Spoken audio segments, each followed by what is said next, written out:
everybody, it's Jewelchic Daily Happiness video number 20.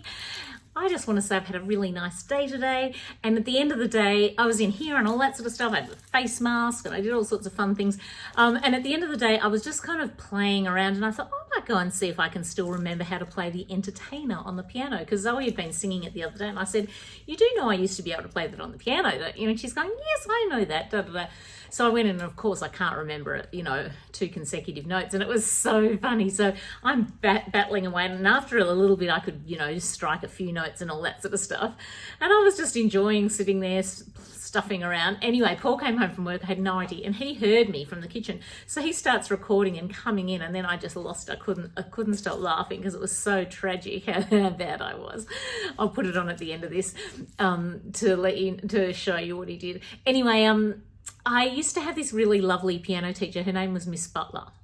It's nice to remember your old teachers. I had 2 favourites. I had Miss Butler and I also had Miss Murray. Miss Murray was my grade 6 teacher, and she had a cat, a black cat that we all loved. And also Miss Butler had a cat, and Miss Butler's cat's name was Marmaduke. So on Thursday mornings, Mum would pack me up and we'd drive over to her house before school, because she actually taught at the school that I went to. So after my lesson at 8 o'clock in the morning, we'd drive out to school, and that was all that. So when I got to her house, I'd always knock on the door, and then they had one of those things that, you push the mail through, and I'd go, Marmaduke, and this big orange cat would race up to the door and sometimes sit next to me while I played and all that sort of stuff. Anyway, I used to visit her quite often, and I was very fond of her. And when she passed away a few years ago, I went to her funeral, and everyone was getting up there telling these stories about how she loved classical music and how, they didn't think she knew anything modern, and all these sort of stories. And I thought, oh my God, I've got to get up and speak. I actually think if you can speak at a funeral, do it, because you'll never regret doing that. And it's always nice to share your stories. So anyway, I stood up and I said, well, I'm going to shock all of you. Miss Butler used to teach me to play the Beatles and the Entertainer and all sorts of other fun songs, and they were all like flabbergasted. They couldn't believe there was this whole other side to this person they'd all known and loved for years and years. It's just that they were all into the classical stuff and had never pushed her buttons and asked her. So I just loved that she would do that for me. And it's nice when you think back of those teachers. Miss Murray as well, I visited her. I went to the school one day, many, many years later, maybe only 10 years ago, and I remembered her address, and I said to Paul, can we just go there and knock on the door and see if she even still lives there? And so we went and knocked on the door, and she took ages to come. And finally, when she answered the door, she screamed with delight, and she goes, oh my God, this is better than when Oprah knocked on your door, which I thought was so cute. It really made me smile. And she used to send me little Christmas cards, and I used to send them Christmas cards to Miss Butler and Miss Murray. And it's so nice to remember those, those young memories and all that sort of stuff.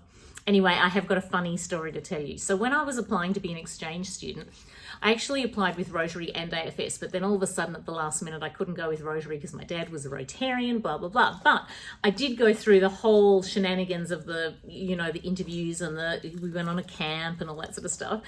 And they did this, we had to do a talent show. So everyone had to get up there, I guess like in those kind of baton twirling and stuff. But I decided, I don't know why, I decided I would play the piano. And I decided I would play Have You Ever Been in Love by Leo Sayer. And I could play it at home. Honest to God, everyone, I knew how to play this song. So I was not, I don't love doing that sort of stuff, but you got to do it in this thing. Anyway, so I get up there and I'm bashing away at it. And as I said before, I don't think I hit 2 consecutive notes. And I got to the 3rd page, and there's all this hall full of like parents and like people deciding whether you can go overseas or not. And I was just wanting to die of embarrassment, because I don't think anyone would have even known what I was playing, because it sounded so terrible. Anyway, at the end, I turned around on the 3rd page when I had 1 page to go, and I said, look everyone, I've only got 1 more page to go, if you can hang in there.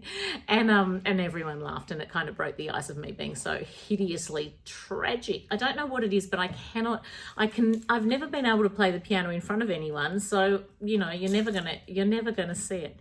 Anyway, have a think about some of your old teachers and your old school memories, and it's just a nice thing to sort of think back on.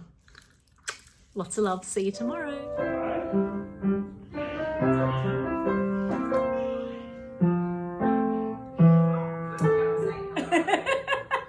Come on, keep going. Come on, this is what got you to be An exchange student. Come on. Just play the chorus. Come on, play the chorus again, just quickly. I have to use my Here we glasses. go.